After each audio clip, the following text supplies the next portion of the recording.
오늘 우리에게 주시는 하나님의 말씀은 누가복음 20장 20절에서 26절까지 말씀입니다. 20절.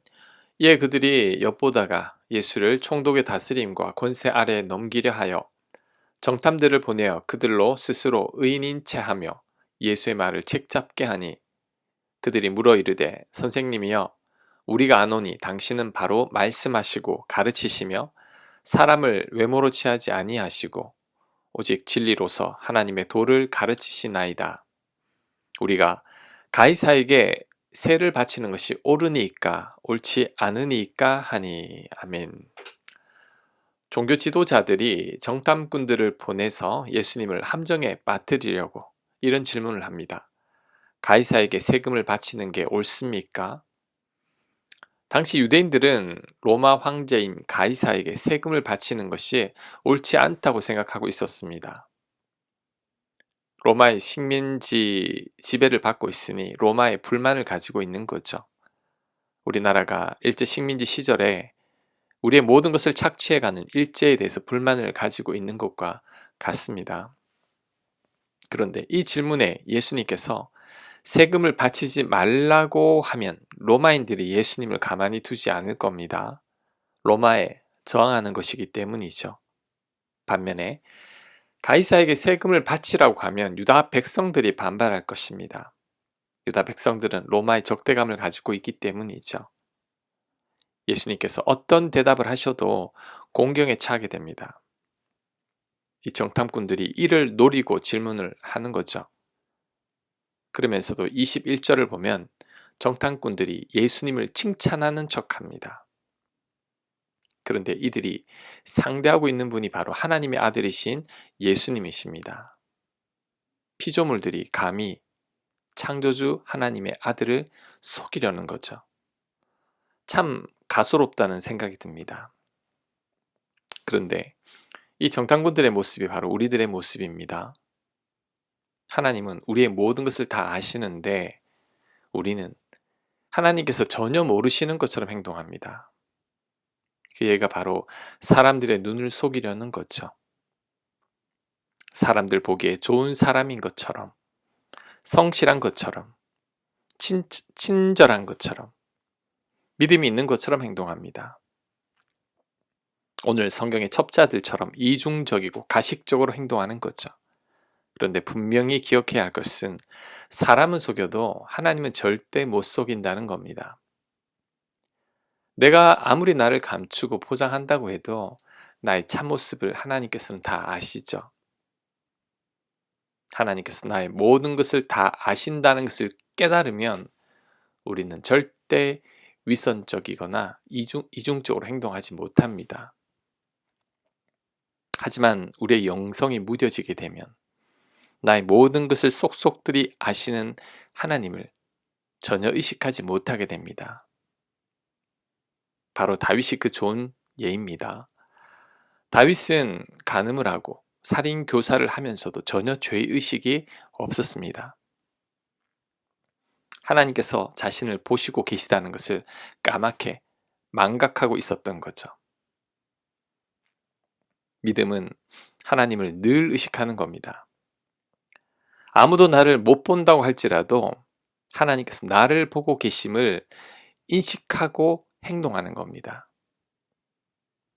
심지어 내 마음속도 하나님께서 다 들여다보고 계심을 알고 생각으로도 악한 마음 품지 않고 죄를 짓지 않는 거죠. 우리는 임마누엘을 기억해야 합니다. 임마누엘은 하나님께서 우리와 함께 하신다는 뜻이죠. 하나님께서 나와 함께 하시니 우리는 그 하나님 보시기에 부끄럽지 않게 살아야 합니다. 하나님을 날마다 의식하며 살아야 합니다. 이런 삶이 바로 믿음으로 사는 삶입니다. 그렇게 살아가는 저와 여러분들 다 되시길 바랍니다. 자, 그 다음 정탐꾼의 말이지만 맞는 말이 있습니다. 예수님은 사람을 외모로 취하지 않으신다는 말이죠. 그들이 보기에 정말 예수님은 사람을 외모로 취하지 않으시는 분이셨죠. 예수님께서 사람의 외모를 보고 취하셨다면 죄인이나 세리나 병자들을 만나지 않으셨을 것입니다. 힘있고 권력을 가진 자들을 만나셨을 것입니다. 그런데 예수님은 오히려 소외되고 약자인 자들만 만나고 다니셨죠. 그렇다면 우리도 이런 예수님을 본받아야 합니다. 우리도 외모를 따지고 지위나 돈이나 학벌이나 배경을 잘 따지죠. 사람을 있는 그대로 우린 잘 대하지 않습니다. 야고보서 2장 2절은 이렇게 말씀합니다. 만일 너희 회당에 금가락지를 끼고 아름다운 옷을 입은 사람이 들어오고 또 남루한 옷을 입은 가난한 사람이 들어올 때에 너희가 아름다운 옷을 입은 자를 눈여겨보고 말하되 여기 좋은 자리에 앉으소서 하고 또 가난한 자에게 말하되 너는 거기 서 있든지 내 발등상 아래에 앉으라 하면 너희끼리 서로 차별하며 악한 생각으로 판단하는 자가 되는 것이 아니냐. 교회에 금가락지를 끼고 아름다운 옷을 입은 자가 들어오면 반갑게 맞이하고 좋은 자리로 안내합니다. 왜냐하면 교회에 뭔가 덕이 될 것 같은, 유익이 될 것 같은 사람이기 때문이죠. 그런데 가난해 보이는 사람이 오면 신경도 안 씁니다. 서 있든지 말든지 내 발 밑에 앉든지 말든지 그냥 알아서 하라고 합니다. 나쁘죠? 그런데 우리들도 이런 경향이 있습니다. 사람을 보고 이것저것 따지고 계산하죠. 나에게 도움이 될지 안 될지를 가늠합니다. 그래서 나에게 도움이 된다 싶으면 가까이 하고 나에게 도움이 되지 않는다 싶으면 멀리 하죠. 그런데 이것이 바로 야고보서가 말씀하는 차별이고 판단인 거죠. 우리는 사람을 있는 그대로 대해야 합니다. 사람을 보고 저울질하거나 어떤 이익이 있을지를 계산하고 만나면 안 됩니다. 이런 태도는 그 사람을 향한 하나님의 계획을 무시하는 것일 수도 있습니다. 야고보서 2장 5절입니다. 내 사랑하는 형제들아 들을지어다. 하나님이 세상에서 가난한 자를 택하사 믿음에 부요하게 하시고 또 자기를 사랑하는 자들에게 약속하신 나라를 상속으로 받게 하지 아니하셨느냐. 아멘. 하나님께서 가난하게 하시는 사람이 있습니다. 왜냐하면 가난으로 인해 믿음에 부요하게 하기 위함이죠. 그런데 하나님의 그 계획을 모르면서 우리가 함부로 그 사람을 판단해서는 안 되는 거죠. 탕자만 하더라도 모든 재산을 다 탕진했을 때는 거의 거지와 같았죠. 하지만 그랬기에 아버지 사랑을 깨닫게 됐습니다. 그런데 우리가 그것을 모르고 거지 행색의 탕자를 보고 함부로 무시하거나 판단해서는 안 되는 거죠. 외모만으로 절대 판단하지 말아야 합니다. 사람을 저울질하거나 계산해서 만나서는 안 됩니다. 차별 없이 있는 그대로를 사랑해야 합니다.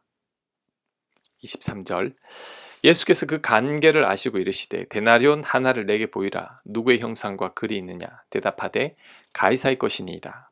이르시되 그런즉 가이사의 것은 가이사에게 하나님의 것은 하나님께 바치라 하시니 그들이 백성 앞에서 그의 말을 능히 책잡지 못하고 그의 대답을 놀랍게 여겨 침묵하니라. 아멘. 예수님의 지혜로운 답변이죠. 당시 로마는 돈으로 사용하던 동전에 로마 황제 가이사의 얼굴을 새겨 넣었습니다. 이 나라는 황제의 것이라는 거죠. 예수님의 답변은 가이사의 것은 가이사에게 주라고 했습니다. 로마의 정탐꾼들이 들어도 아무런 문제가 없는 거죠. 그 다음 하나님의 것은 하나님께 드리라고 했습니다. 유대인들이 들어도 아무런 문제가 없죠. 왜냐하면 모든 것이 하나님의 것이 아닙니까? 예수님의 말씀이 얼마나 지혜로우신지 모릅니다. 자, 이런 지혜가 어디서 나온 걸까요? 하늘로부터 내려온 거죠. 여러분, 지혜가 부족하다면 우리도 하나님께 하늘의 지혜를 구해야 합니다. 그래서 야고보 사도는 우리가 하나님께 지혜를 구할 때 하나님께서 꾸짖지 않고 지혜를 주신다고 약속했습니다. 항상 하나님께 지혜를 구해야 합니다. 중요한 선택의 상황에서 앞으로의 진로를 두고 자녀를 위해서도 바른 양육을 위해서도 우리에겐 하나님의 지혜가 필요합니다. 하나님께 지혜를 구할 수 있는 저희들이 되어야 합니다. 자, 마지막 한 가지 교훈을 더 살펴봅니다. 오늘 이 말씀을 대하면서 예수님의 마음이 참으로 온유하고 넉넉하신 분 같습니다. 정탐꾼들의 간계를 다 아시면서도 그냥 넘어가지고 있죠. 너희들이 종교 지도자들이 사주한 정탐꾼들이 아니냐? 나를 책잡으려고 이러는 것을 내가 모르는 줄 아느냐? 예수님이 이렇게 말하면서 사람들 앞에서 수모를 줄 수 있습니다. 그런데 그냥 넘어가지고 계시죠. 예수님의 이런 모습을 배워야 합니다. 사람은 마음이 넓고 넉넉할수록 행복한 삶을 삽니다. 그래서 행복은 내가 누군가를 얼마나 품느냐에 달려 있다고 해도 과언은 아니죠. 왜냐하면 행복은 좋은 인간 관계 속이기 때문입니다. 우리 인생살이가 힘든 가장 큰 이유는 사람들과의 관계에서 온 어려움 때문이죠. 돈이 없어서 힘든 게 아닙니다. 돈 없어도 행복하게 잘 살 수 있죠. 출세하지 못해서 불행한 것도 아닙니다. 많이 출세하지 못해도 행복하게 살 수 있습니다. 하지만 내 곁에 사람과 늘 다투고 있다면 나는 불행하죠. 아무리 많은 돈을 가지고 있어도 아무리 높은 지위를 가졌다고 할지라도 내 곁에 사람들과 잘 지내지 못하면 나는 외롭고 불행합니다. 그래서 내가 마음이 넓고 넉넉해서 다른 이들을 잘 품을 수 있다면 나는 정말 행복한 사람입니다. 사실 예수님만큼 사람들에게 상처를 많이 받은 분도 없습니다. 가족들도 예수님을 외면했고 3년간 같이 다닌 제자들은 예수님을 다 버렸죠. 그 외에도 많은 자들이 예수님을 비웃고 때리고 희롱했고 심지어 십자가에 못 박아 죽이기까지 했습니다. 하지만 예수님은 그 모든 사람들을 다 품어버렸죠. 다 사랑해버렸습니다. 그래서 세상에서 가장 행복한 분인 거죠. 여러분도 예수님처럼 행복한 삶을 살길 원한다면 마음이 넓고 마음이 넉넉하길 원합니다. 나와 다른 모든 이들을 다 품게 되길 바랍니다. 그러면 남은 인생 행복하게 살게 될 것입니다. 품지 못하고 용서하지 못하고 사랑하지 못하면 나만 불행해집니다. 그러니 이제는 넉넉함으로 다 안을 수 있는 여러분들 되시길 간절히 축원합니다. 아멘. 하나님, 예수님처럼 넉넉하고 모든 이들을 품을 수 있는 여유를 하나님 우리에게 허락하여 주옵소서. 모든 이들을 사랑해서 남은 인생 더욱더 행복한 삶을 살아갈 수 있는 저희들 되도록 역사하여 주옵소서. 하나님, 사람들을 외모로 취하지 않게 하시고 계산하지 않게 하시고 모든 이들을 있는 그대로 사랑할 수 있는 저희들 되도록 역사하여 주옵소서. 더불어 날마다 하나님을 의식하며 살아가길 원합니다. 우리의 생각 속에도 하나님께서 계심을 인식하며 살아갈 수 있는 저희들 되도록 역사하여 주시옵소서. 예수님 이름으로 기도합니다. 아멘.